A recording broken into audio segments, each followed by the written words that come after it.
Today, we are honored to welcome Nancy Griffin to the show today. I'm very excited about this. She does a lot of work in terms of wellness. She helps a lot of women with her work, and she talks about economics and philanthropy. Now, all these are very connected. On the show, we like to talk about becoming the greatest version of yourself, right? Primarily wellness, but everything is connected in our lives. And the more we can take control of our economics and our avenues of service. That's what really philanthropy is, giving back in a sense. And empowering our communities is so important. So I'm very excited to have her on the show today. How are you? Super. Thank you, Awesome. Anthony. How about you? I'm doing good. Thank you. I'm very interested to hear your story and how you got into the wellness place and how you're helping people today. Okay, well, I love your phrase, a better version of ourselves, because really that's the overall mission.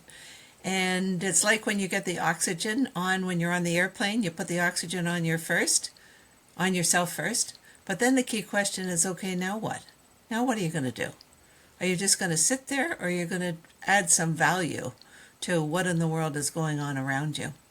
Now, to answer your question, I got into the wealth advisory business in 1992, and it was terrific. Once I got there, I was sorry I hadn't been there 20 years earlier. And as you may know, you've got to have a lot of credentials to get your licenses to get into the business. And once you get into the business, you're working with a great firm that gives you lots of training, tells you the importance of the role and how to go about handling that role exceptionally well. But the one thing they don't do is give you any clients.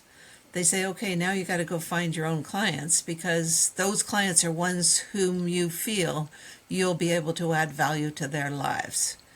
And so at that moment in time, I thought, okay, I'd already gone through quite a bit myself. I was one of the first female managers with Procter and Gamble in Canada. You know, that's a big deal for a woman way back when. Hard to believe I'm still alive and it's still a reality way back when.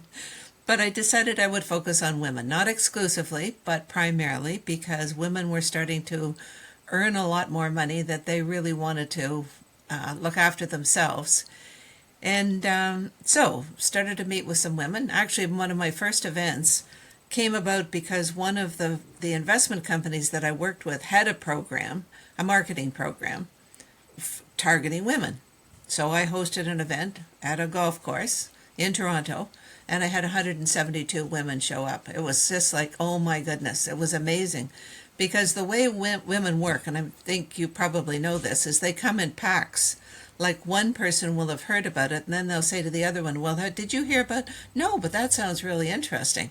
And before you know it, they tell a friend and tell a friend. And anyway, so what I had was a whole group that I could approach, book appointments with, and start talking to about what is your situation and what is your wealth plan and yada, yada, yada. However, the one thing that I realized as I started to work with these women was that they had a disproportionate amount of responsibility for health and wellness in their families.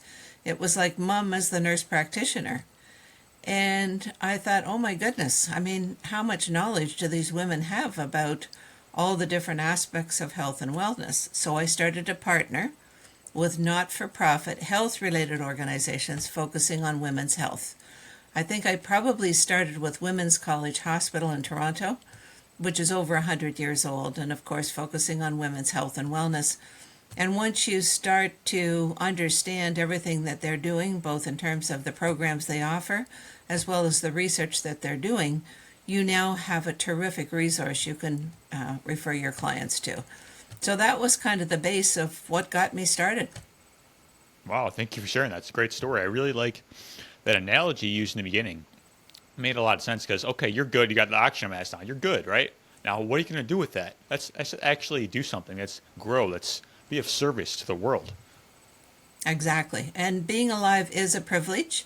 Having that oxygen mask on and being well enough to extend yourself is a triple A1 opportunity. It really is. And so going back to these events that I hosted, I would charge the participants a nominal amount like $25 or $50, and then point out the ones that I'm working with, how those deductions come from your income tax return, and that enhances your net worth. So they were getting the message of how this all works as an enhancement. Now, if you're only giving a small amount, the impact isn't huge. However, fast forward 31 years later, and women are stewarding incredible wealth, both wealth that they earn as well as wealth that they are now inheriting, with a whole lot more to come. Absolutely. Yeah, you mentioned that being alive is a privilege, right? How do we actually begin to recognize that? Because I feel like a lot of people we just like think we have forever, and we're not really making the most and reaching our full potential. How can we actually recognize that in our life? Well, I say that with regards to your health and your wealth, you are the number one asset. You're the number one asset. And you have to realize that you are worthy of being selfish in terms of looking after yourself to the best of your ability so that you can help others be their best. So, working with a trusted advisor, both as it pertains to your health and your wealth, is really important so that you're not, in effect, doing your own dental work. There are resources out there who are professionals who are ready to work with you and help you to be your best. So don't try to do it all yourself. And the more you work with others, the more you're constantly reminded of where you're at and what you need to do to build on what you're currently doing to make it even better. Absolutely. Something I've been contemplating lately is personal agency, right? Having control of your mind, body, and spirit, because there's a lot of distractions in the world. The more we can take control of that and really know our values, like the better equipped we are to be of service. Like, because the reality is people don't want the rundown average version of you. The No, more you invest in yourself and, you know, put yourself first in a sense, like the more equipped you are to actually be of service. exactly. You never want to be a liability. So that's why you've got to look after yourself. Really. Because Yeah. if you're not looking after yourself, then something may happen, and then you will be at risk of having someone else having to look after you. And that takes away from their ability to be their best. So, really, really, really pay attention to your own health and wellness. I also encourage people to live their lives as a split screen scenario because the bad stuff always pops up first. Like we take our bodies for granted and we just keep going until something stops us. Okay, don't let that happen. Don't. Anticipate it and head it off to the very best of your ability. But when bad stuff pops up in your mind, slide it to left and default to something positive. Well, at least I'm alive. At least I'm not dead yet. At least. And train your mind to think more positively. And then once you focus on that positive, then how can I enhance that? How can I go even further? Rather than letting these negatives get in the way and wear you down and take away from all the goodness you can offer. Yeah, I really like that. What do you say to people pleasers and people are probably having a hard time prioritizing what they actually need in life? Well, absolutely. I don't like the term work life balance. I do like the focus on priorities and prioritizing. When you wake up in the morning, take 5 minutes and talk to yourself. Okay, how am I doing? What are the priorities today? Is there anything that I missed? Like, really just take a couple of minutes to just regroup with yourself. Okay, excuse me. Okay, so you've got your day planned. You know what you have to do and where you're going. So you head out. Well, guess what? Stuff happens. So don't go, oh my, oh no, I never, oh my goodness, now what am I going to do? It's like, okay, this is now a redirect moment. You're going to redirect. Okay, well, where am I redirecting to? What else is a priority? And really, how did this come into my bailiwick when I hadn't anticipated? Well, guess what? It's there. I was on, just as a tangent, I was on a webinar last week, the Forbes Women's Summit out of New York. And one of the guest speakers was Demi Moore. And have a sense of what her life has been. She said, life happens for you, not to you. So when you're headed out for your day, you've got your day planned, and then something happens. Okay, now life is happening for you. This is coming to you. How are you going to deal with this? What are you going to do to redirect? What are you going to do to keep your mindset positive? And you can, if you don't just let yourself get carried away with a moment. Absolutely. Yeah, because as you mentioned, like things are going to happen, but being adaptable is key. Like you have to have a plan, of course, but ultimately you have to deal with this present moment. Right. And because that's what's going to lead you to the next step. And a lot of us, we resist the present moment if it's not what we like, in a sense. Like, how do Exactly. we start to adapt to the moment? It's a mindset, and you've got to train your mind to think positively. You do. You've got to really train your mind to think positively. And when something happens that takes you off track, it's like, okay, life is now happening for me. This is lobbing right down in front of me. And I've got the choice in how I'm going to respond to this. Am I going to go, oh, to heck with this? I'm going home and I'm going to get right under the bed immediately. No, you're not. You're going to stand up tall. You're a smart person. You're capable. And you're going to sort this out and you're going to move on. You're going to choose something that is going to be a positive response to what has just happened. So it's a mindset that you've got to train yourself to keep thinking. And it's really interesting how that sort of a mindset attracts more positivity. Yeah. I mean, we can either respond from a place of fear Right. or a place of courage, right?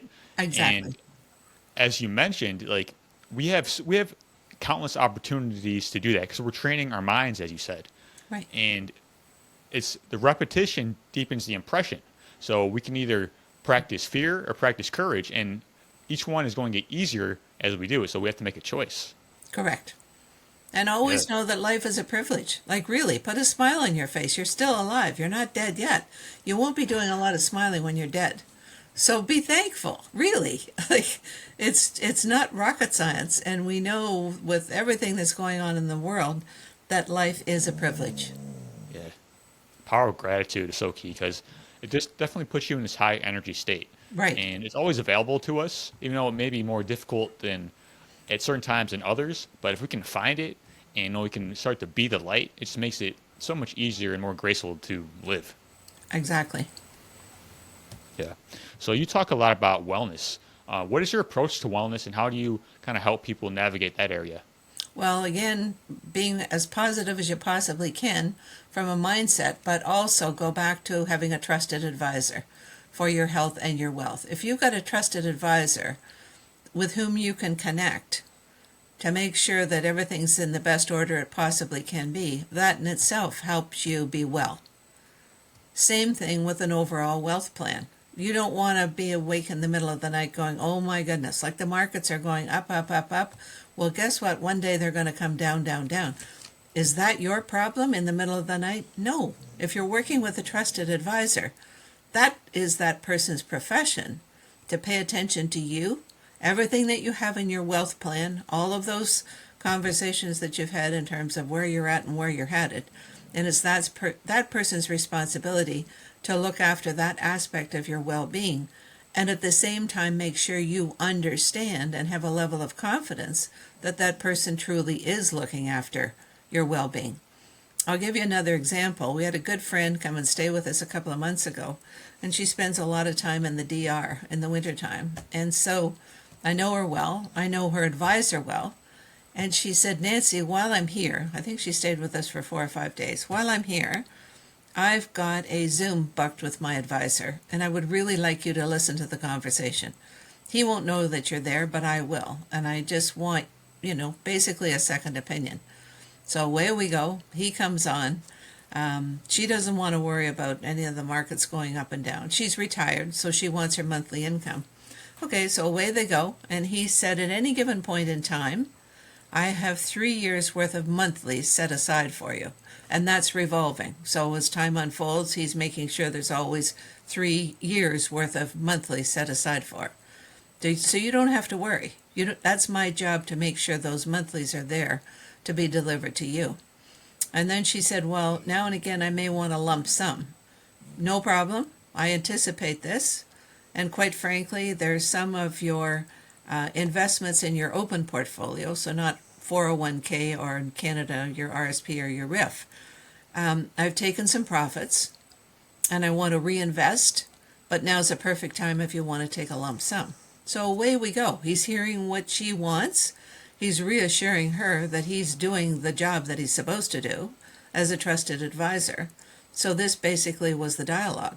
So at the end of the conversation, I chimed in and I said, fabulous job, fabulous. And he said, oh my goodness, I didn't know you were there. And I said, I know you didn't. We kind of snuck up on you, but I want you to know that that absolutely was a perfect interchange between the two of you.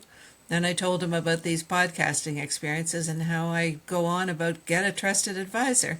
That was a perfect example of a trusted advisor. She's sailing into this. She was so happy. Like she'll be sleeping well forever. And markets go down, she knows she's covered. She doesn't have to worry. She's not going to be a bag lady. So that's my point. And if you don't have a trusted advisor, then shop around and get one, making sure that you understand their professional credentials, their attitude, but more importantly, how well they will serve you. Absolutely. I like that. And I loved how you mentioned the mind is a foundation. That's what I like to say as well. Because, I mean, in terms of my own healing and my own wellness, the mind is a foundation because ultimately that's going to determine your decisions that you make, right? In terms of the health, the wealth, the relationships, and really getting into that state of mind. You kind of transform your beliefs and, hey, realize that there's so much potential within you and there's so much hope.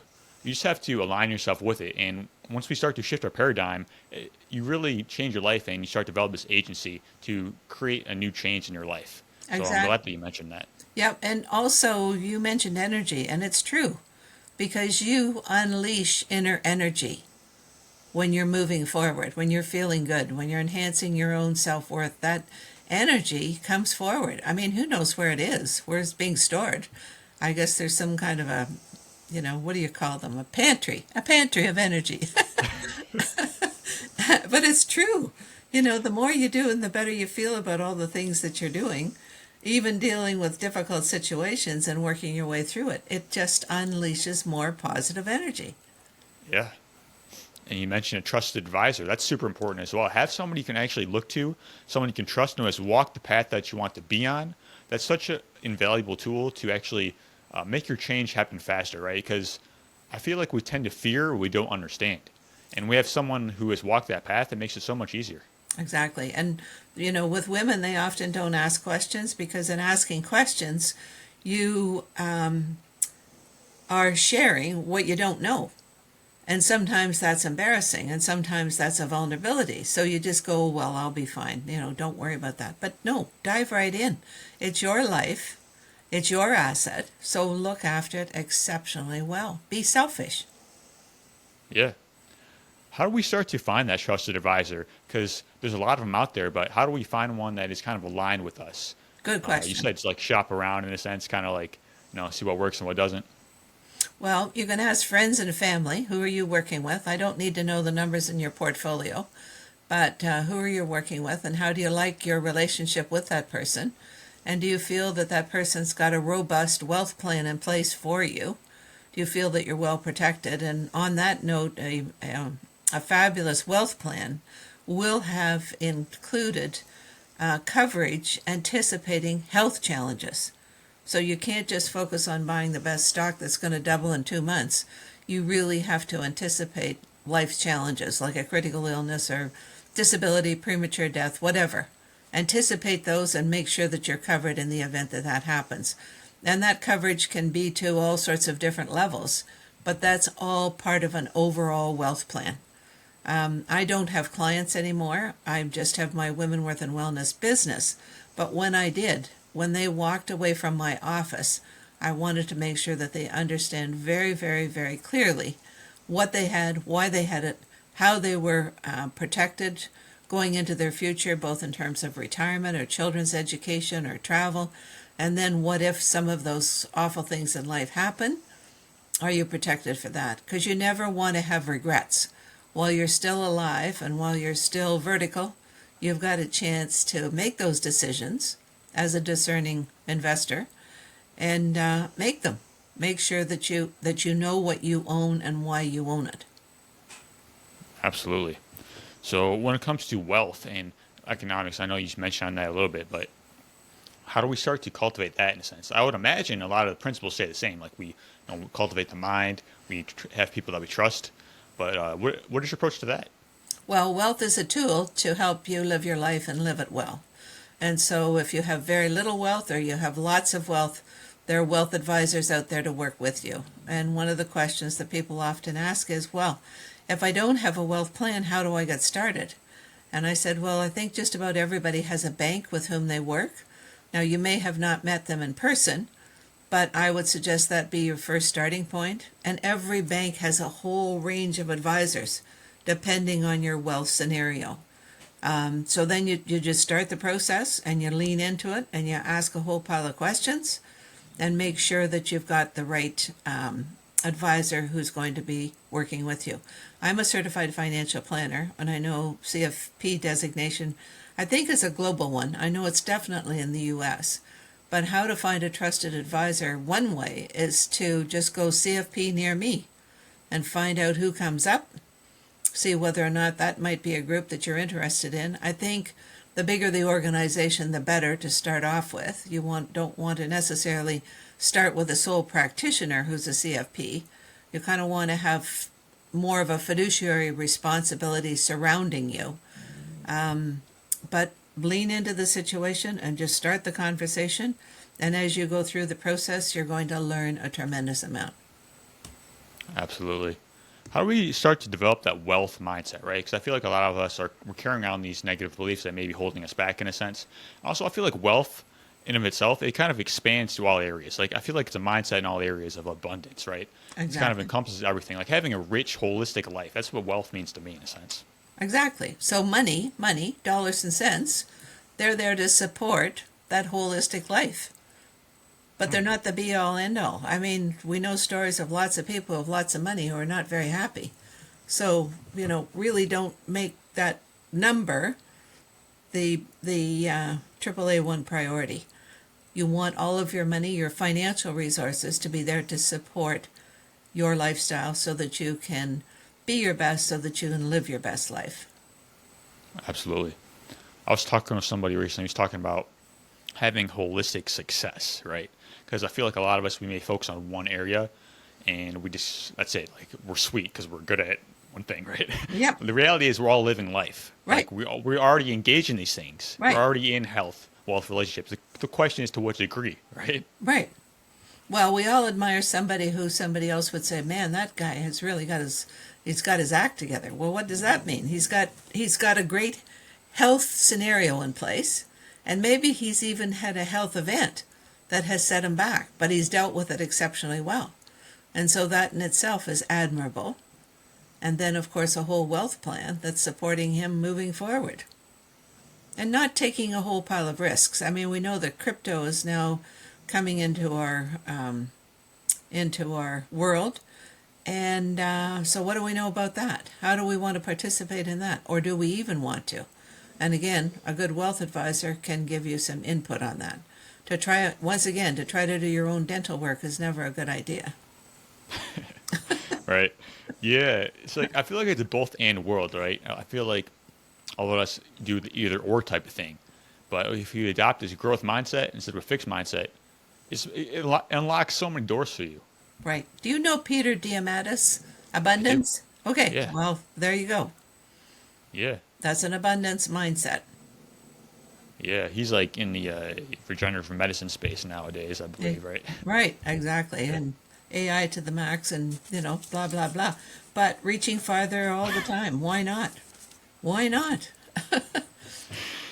Yeah, I mean, there's so many things to explore, right? And that's why, like as you mentioned before, it's important to be rooted in truth and who you are, right? Right. Because we can be distracted by so many things that pull us away from who we are. But if we have these core beliefs and things that we actually been through, challenges, and a good, healthy relationship with ourselves, prioritizing what we actually need to stay healthy, like we won't get shaken up by the constant changes of the world. No, you won't get swept away. It's Yeah, like you're going to have a firm foundation and you've got a good sense of who you are and what you've got and what your plan is going forward. So when stuff comes at you, it's like, well, does this fit in or not? absolutely. Rather than, oh boy, I better make this part of my plan. Well, maybe it should, maybe it shouldn't. Yeah. Are there any common beliefs that you see pop up over and over again when it comes to wealth that are holding people back? I think people just get. I think people just kind of get anxious about what in the world is going on. I think the people that I'm interacting with, they're pretty okay. Like I don't see them worrying a lot. I think probably what they worry about more is what in the world is going on. Like this is kind of the scary part of their scenario. But then that points to philanthropy and legacy planning.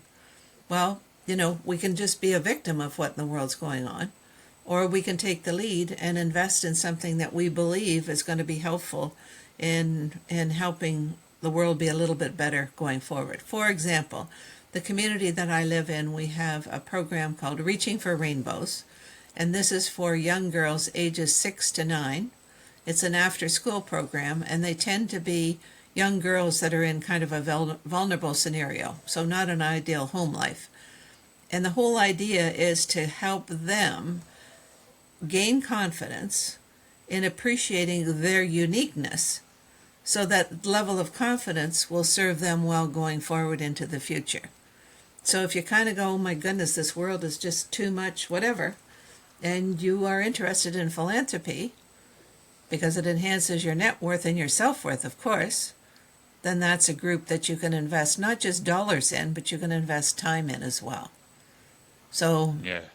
that's that. I think that would be a common belief that people are. It isn't as though they don't have enough money to put food on the table. It's they've got Right. enough money that they're kind of worried about what in the world is going on. Yeah. I find that once you start to give what you can, you start to get more in a sense. Like, because what you appreciate appreciates, right? Because if we kind of focus on what we don't have, it kind of blocks our actions that we have available right now. If we Right. just take the actions that are available to us right now, I Yep. feel like the next step will be revealed. Yep. Well, exactly, and that's what I said. Pick a positive and add to it. Absolutely. And you mentioned philanthropy. I believe that's so important as well. Like, you know, giving back in a sense, but honestly, just giving, like being of service Right. in the way that you feel called to. What is your approach to that? Participate as much as you can. I'm heavily involved with Rotary, and the reason why Rotary is kind of good for me, I've been involved with lots of different things over the years, but Rotary is ideal for me because you can do a lot locally, but you can also do things globally. And so you feel like you're making a contribution to make the world a better place to the best of your ability in your own bailiwick, your own neighborhood.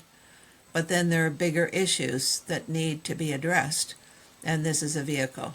Again, a trusted advisor, if a person decides they want to be philanthropic and they want to steward some wealth elsewhere, then you have to make sure that where that wealth is going to, that organization is as sophisticated in their operation as you believe it to be. The last thing that you want to have is send some money and 6 months later there's a surprise. So a wealth advisor can possibly help validate, that organization and how efficient they are. You already are sold on how effective they are, but you want to know how efficient they are as well. Yeah. Is there anything to look out for specifically when we start to look for an organization we want to help? Like, is there like any deterrents or red flags, so to speak? Just be very discerning and ask a lot of questions. Like, just don't be overly trusting. And I often encourage people, if they're just sort of starting into the whole philanthropic world, is just about every neighborhood that we all live in has a hospital, and hospitals are always raising money, and they're often offering seminars. So go to those seminars and take a friend with you and hear the questions, hear what they have to say, hear what the presentation is, follow up with another conversation later. But all of it is building knowledge, and it's building trust. You already know that local hospital is very, very important and very necessary. And so what you're determining is, how am I going to support that organization if I choose to, and to what extent? Yeah, I didn't realize there's seminars at hospitals. That's interesting. Yeah, well, we have them all the time, all the time. So whoever is close to you, put them, Google them, get the website, and there'll probably be events, upcoming events. Check them out, see what's going on. Yeah, that Especially makes with all sense. the cuts to healthcare, more and more, they want to keep on providing all the services that they want to, but more and more that's extremely difficult to do that. Yeah. You had mentioned legacy planning. I thought that was really interesting because legacy is so important. I mean, I feel like it's something to think about at any age, right? Because you're creating it right now, whether you know it or not. Exactly. And if you want to create something that's going to last for a long time and really make an impact, how do Right. we start to develop that mindset and actually take action on the legacy we want to create? Well, none of us know when the end will come. And guess what? The end will come. Often people say, well, just in case something might happen. Well, you know what? I can tell you something will happen. We just don't know. It isn't like winning the lottery, which maybe it will or maybe it won't. The end will occur at some point in time. And so, one of the best, it's never a topic that most people want to talk about at all. And so, one of the best questions is to say, imagine it is the day after you have passed on, either through a long life or, premature death, whatever. What does your world look like then? Have you left everything in a state of confusion? Or have you left a mess? Or have you left everything in order? And have you left a statement in terms of, you know, who you want to be? Because if you've left some money to a certain organization that people have known you've been involved with all along, that in itself is a legacy because it's just a Yeah. continuation even after you're gone. But going back to the whole health scenario, the best time to get life insurance is when you're young, like in your 20s or even your teens. That's when you're the healthiest, and that's when the premiums are the lowest. And normally people get life insurance to replace income. Okay, well, let's just go all the way through your life, and you're now 70 years old, and you think, you know what?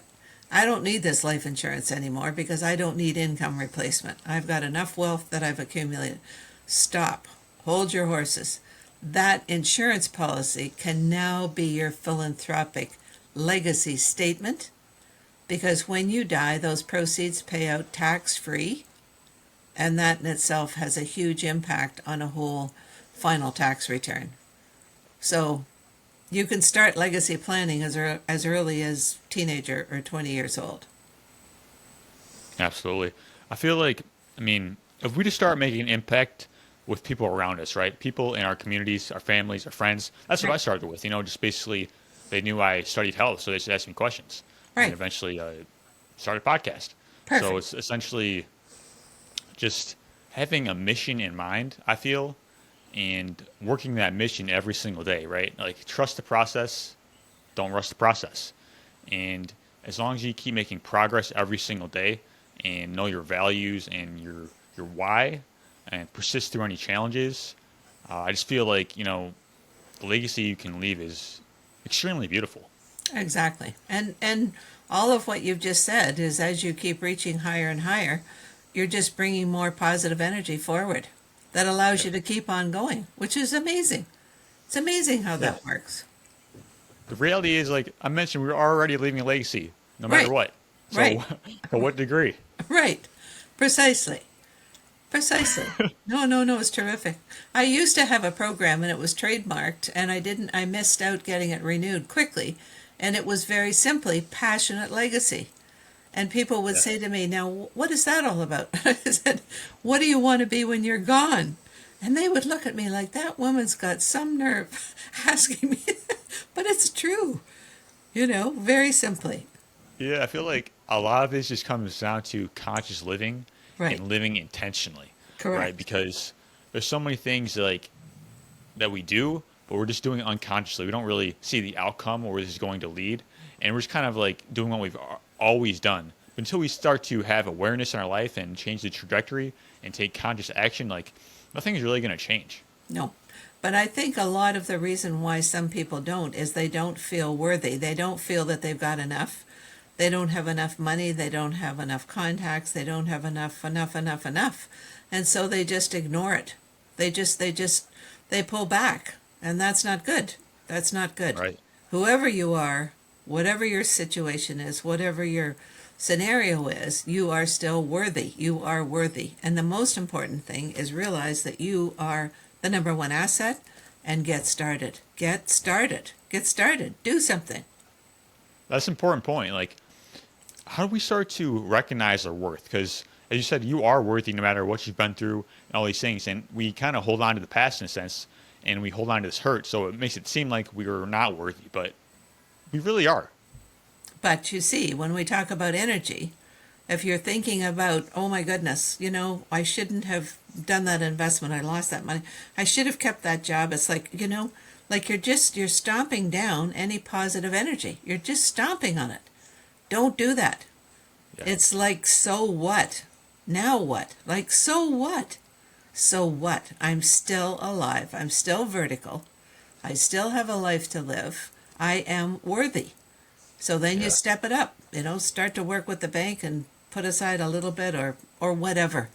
Help Yeah. out in your community, and again, going back to, if you're giving and sharing, you're the recipient more so than the person that you're giving to. So Yeah. just realize that you're worthy. You've got a right to be here, and you've got a right to do whatever you can to be the best that you can be. Absolutely. I feel like gratitude plays along with that as well. Like, because I feel like it's the ultimate state of receivership, right? Right. And once we start to recognize our life and the value and have gratitude within that, it makes a solid foundation to stand up in a sense and be free and actually live the life that you actually want. Exactly. And the other thing too is you've got to take your life seriously, but on the other hand, don't take it too seriously. Like, the power of humor is you can just go, oh my goodness, I can't believe I did that. Can you believe that? If I hadn't done that, this is what I would have. Well, you know what? So what? Now what? It's like, let's Yeah. get on with it. Let's just keep moving here. That's important, like humor and play, right? Right. Because if you develop a sense of humor during the hard times, Right. like it makes it so much easier and so much more graceful. Like having a sense like it's not all doom and gloom. No, no, hard to get beyond it, but it's true. People that I spend time with are ones who are generous, and that doesn't mean financially, it's generous in spirit, and also have a sense of humor. Because if you've ever been with somebody who's a real tightwad, it's not a pleasant experience. Or somebody who is humorless, not a pleasant experience. It's like, okay, next, let's find somebody else to hang out with. Yeah, I feel like how we start to develop a sense of humor in a sense because some of us have lost it, and also I feel like it's also something it's like you mentioned, it's an energy we can cultivate, right? Right. And I feel like being relaxed in a sense and living on your purpose makes it a lot easier. I think you just engage. Like, if you're in the coffee shop and you're getting a coffee, whoever's giving it for you, just saying, how are you today? With a smile. You'll be amazed at the response. And when I really feel frisky and I'm in a situation, I'll look right at somebody and smile, and they'll invariably go, do I know you? But seriously, like, just be joyful.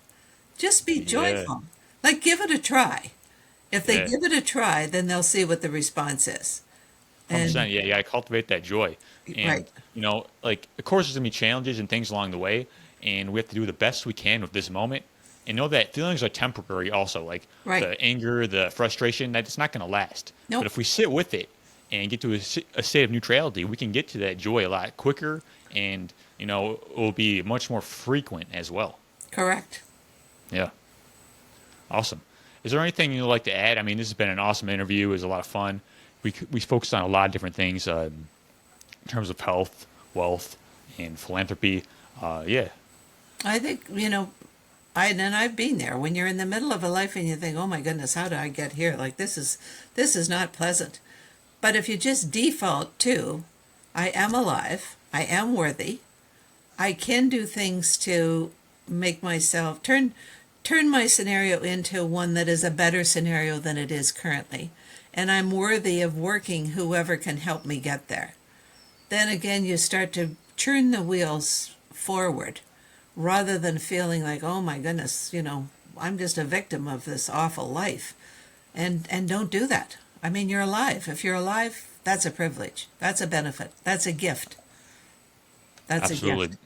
Be a victim or a victor, and the choice is yours. Yep. And if we start to be a victim of our lives, we're not going to be able to change it. No. And as we've mentioned so much throughout this episode, the awareness is the first step. Okay, this is where I'm at. Now, how can I get higher? And Right. once I do that and take care of myself, I'm going to be so much more equipped to be of service and be a victor and have agency over my mind, body, and spirit. Yep, and you'll be skipping down the street. You will. You'll be skipping down. The bad stuff comes up, faded to black. Default to, I'm alive. I'm alive. I'm worthy. Yeah. I'm worthy. I can do this. Yeah. Cultivating that purpose is so Right. key. All right, Nancy. Again, thank you so much for coming on the show and sharing all your insights with us. If we want to get connected with you and everything that you do, where can we go? Okay, send me an email because we're about to launch some new things this fall, and people will go into our database. We're on all the social media as well, but it's Nancy at womenworthwellness.com. Nancy at womenworthwellness.com. So send us an email, you'll go into the database, and then you'll hear what we're up to. We really want to take Women Worth and Wellness to the next level because through this podcasting, as you said, you're talking to people from all over the world. And people are not that much different. They really aren't. Like everybody's reaching to be the best they possibly can be. And how we do that has got all sorts of possibilities. And once we get there and we're able to contribute so much more, the cumulative effect should really help the world be a better place. Yeah, for sure. And what is the mission overall for Women Worth and Wellness? Mission is very simply step out and step up. Lots of women are extremely capable and have tremendous capacity, but my hidden agenda is to get more women in AAA1 leadership roles, and again, for that cumulative effect of more female leaders really making a difference in the world. I love Melinda French Gates and Mackenzie Scott with all the work that they're doing. They've really put themselves out there, and they're really doing a tremendous amount and are tremendous role models. Now, people will say, well, of course, they got bags of money. Well, why wouldn't they? Well, they didn't have to. They didn't have to. And this happened to them. It happened, life happened for them. And this is how they picked it up, made the most out of it, and giving back, giving back, giving back, which is amazing. Yeah, definitely. Step up and step out. I like that. Right, right. Go, girls. Get those high heels on or your sneakers, whatever. You decide your footwear. Just get out there. Yeah. All right. Okay, Appreciate you Anthony. coming on. You're welcome. Thank you. You're welcome. Thanks, Anthony. Likewise.